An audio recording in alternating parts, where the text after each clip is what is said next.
What's going on, Cleveland? Spencer German here with you at Paycor Stadium, home of the Cincinnati Bengals. Anthony Moeglin back on the home front in Cleveland.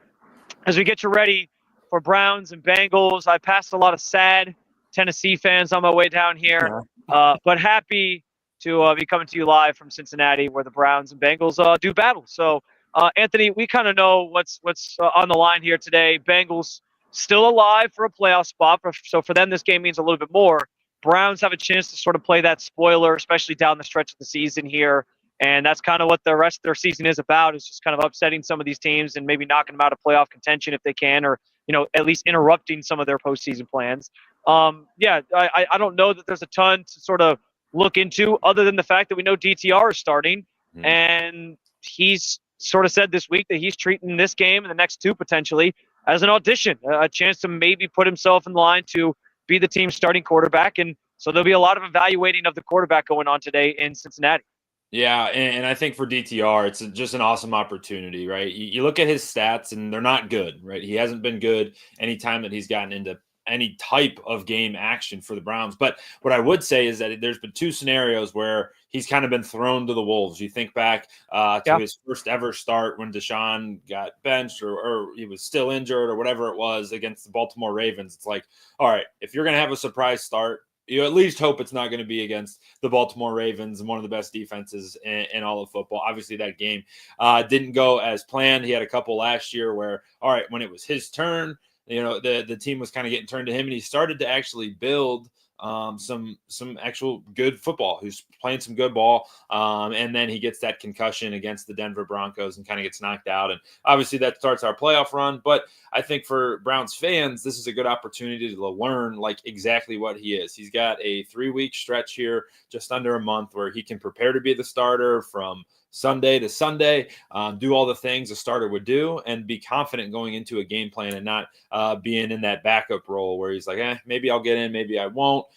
Sometimes that can be really hard, but this will be a really good evaluation of what he actually is. And by the end of this, you hope that you know that answer. And if it's time that you got to cut him loose, fair. If you decide that, hey, we can keep him on for maybe to be the backup for the future, or if he shows that he's great and he goes out and beats Joe Burrow today and beats Tua and does all the things, maybe he could be a piece. So it'll be a fun couple weeks for Browns fans to at least end the season watching for some reason.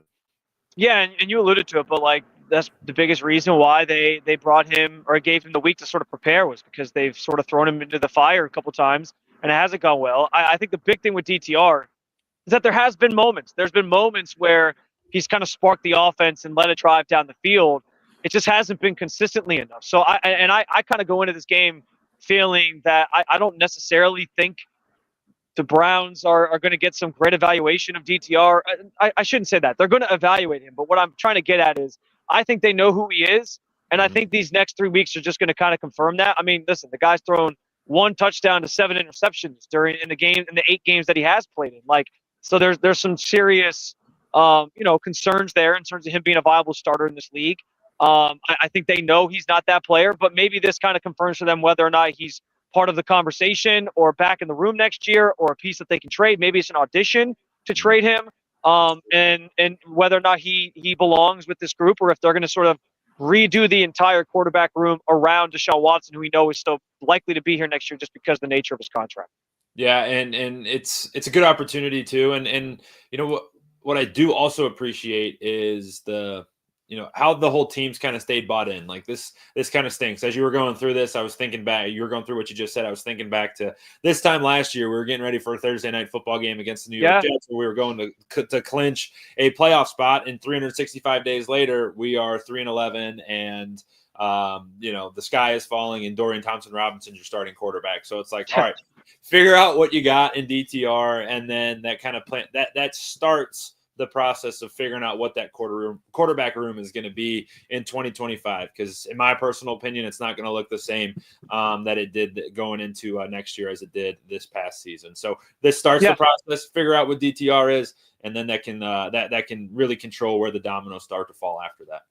Yeah, and I wrote about that in my Sunday morning column this morning, just about how the options out there. There's not a ton of options that are going to make you be like, oh, that's the guy. Nobody stands out as the go-to answer to solve their issues at quarterback. And that's kind of, I think, what fans have to come to terms with, is that you're not going to find that guy necessarily this year. Maybe in the draft, if you are fortunate enough to draft like top 3, and maybe you can get a Shedeur Sanders or a Cam Ward. But people are saying this class, yeah, you're riding that train. You're riding that train, aren't you, Megs? But no, like, and I do think they're going to take a quarterback. It's just going to be a matter of like when and where and who they get, and if they can really sell the fan base on that guy being sort of like a quarterback of the future. Maybe they'll land on somebody. Maybe they'll hit on somebody and surprise some people. But this class is drawing comparisons to 2022, and I also just think, like, in the free agent market, like, yeah, there's some options out there. I'm starting to really come around on the idea of Kirk Cousins. If he's going to cost you like $1 million, why not try it with his history with Kevin Stefanski? But here's the thing, like, is he a perfect option? No, he's going to be 37 years old. But it took some risk to pull off the Deshaun Watson trade, and it's obviously blown up in their face. It's going to take some risk to sort of navigate around it while he still is under contract with his team, and you got to kind of work around it.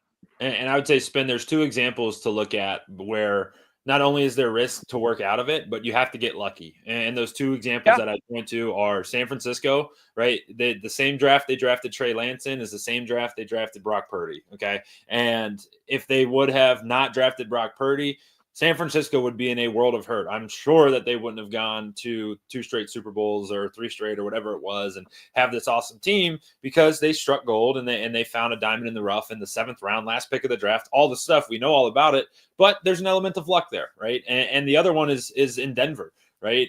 All the stories come out that Sean Payton fell in love with Bo Nix. Whether that's true or not in the draft process, fine. But the truth of the matter is that Bo Nix was the 6th quarterback taken in the draft. Like, he could have gone to the other spots, but now he's in a perfect situation, and Denver's been able to navigate a similar cap hell that the Browns will ultimately be in. And I don't, cap hell isn't the right way to say it, because I don't think it is. They've structured it well enough, and they do a good job of navigating. They're not in as dire a situation, but there is going to be an element of luck. Like, if you do sign Kirk Cousins, does he have 1 year left in him where he can really rip it around and sling it? Or if you go get Sam Darnold, can he replicate this stuff without Justin Jefferson and Jordan Addison? All these questions will ultimately get answered, but when they're going through the process, they're going to have to get a little bit lucky in whatever they decide.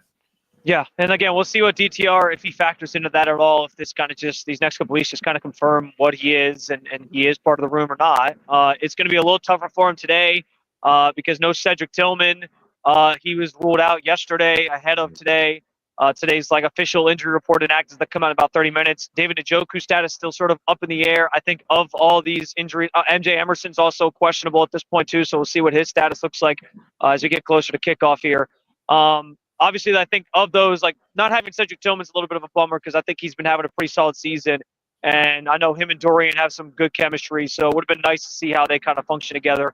But not in the cards for this week as he continues to be in the concussion protocol. Yeah, your heart kind of breaks for Cedric Tillman. He was really coming on with Jameis Winston at quarterback, as have the entire receiving corps. Elijah Moore's been great. Jerry Jeudy's been awesome. But Cedric was one where it's like, all right, you don't know what he is yet. This is his 2nd year in the league, and he was starting to really craft his rollout. He was starting to find it and prove that he is valuable and he can be a nice piece moving forward and long term. That was 4 games ago. You lose him to a bad concussion, and he's yet to come back. So really, really unfortunate for him. And for some of those other guys, man, at some point, you hate to say this at this point in the season, but like MJ Emerson, like, put him in bubble wrap, get him ready for next year. There's no reason to risk a guy like that getting a worse injury than he already has. Well, and that brings us to the pick portion of our pregame conversation here. And I got to be honest, because of the injuries on offense, because there won't be Cedric Tillman, because they might not have David Njoku, I am sort of reserved to this idea that it's going to be tough sledding for this offense today. The one saving grace that the Bengals can't tackle. Their defense has been awful in that regard. So I do think the offense is going to be able to do some things, put up some points, keep things interesting for a while. But Joe Burrow and Jamar Chase in this Bengals offense, they're playing like a juggernaut right now, even though their record doesn't say they are. That group's been phenomenal. And I just think the Bengals offense is going to be too much to overcome. I'm going 27-17 Bengals in a victory today. Yeah, for me, it's a little bit less. You finally broke me. The Browns have finally broken me. It I'm only seeing. took 16 weeks. Only took 16 weeks, man. It only took 25 years or 27 years and 16 weeks for me to finally get broken. But I think today's going to be tough. Joe Burrow, for whatever reason, doesn't play very well against the Cleveland Browns, but when he has done it, it's been at Paycor Stadium, and he's played okay in a couple of their games down there. I think that they keep it rolling because on their side of things, we talked about just the Browns to this point, but for Cincinnati, like they're in playoffs right now, and we've been there before. And because Denver lost, they get Denver next. If they beat them, then that sets up a scenario where Denver then has to lose and they have to win and they potentially get in. So yeah, you're right. Yeah, and if Cincinnati need to go 3-0, right? So they need to win this football game, and if they don't, their season ends. So if you know anything about Joe Burrow, right? If you're an Ohio person, you followed him probably in high school, probably in college. We've all followed him at LSU. This guy's a winner. It hurts me to say it because being that he is a rival of ours, but this guy's a winner. He knows what's at stake, and I have a really hard time believing that he's going to let one slip against Dorian Thompson-Robinson and the Cleveland Browns, who are kind of limping into this one and kind of looking forward to their vacations here in a couple weeks. Yeah, we'll see what it has in store. You mentioned that he struggles against the Browns, and maybe that is the one great equalizer. If Myles Garrett takes this game over like he did against the Colts last year, that could be the thing that wins the Browns the game. So if he can do that, I think they got a shot. But I just think this offense is going to be too much to overcome. And the Bengals will sweep the Browns for the first time since 2017 is my prediction. All right, that's going to do it for us guys in this pregame conversation. We'll obviously be back postgame with more conversations and discussions on whatever transpires out of the field behind me here. In the meantime, please head on over to Cleveland Browns on SI or si.com/NFL/Browns. You can check out any of our written content, including that column I mentioned about the quarterback position moving forward for the Browns.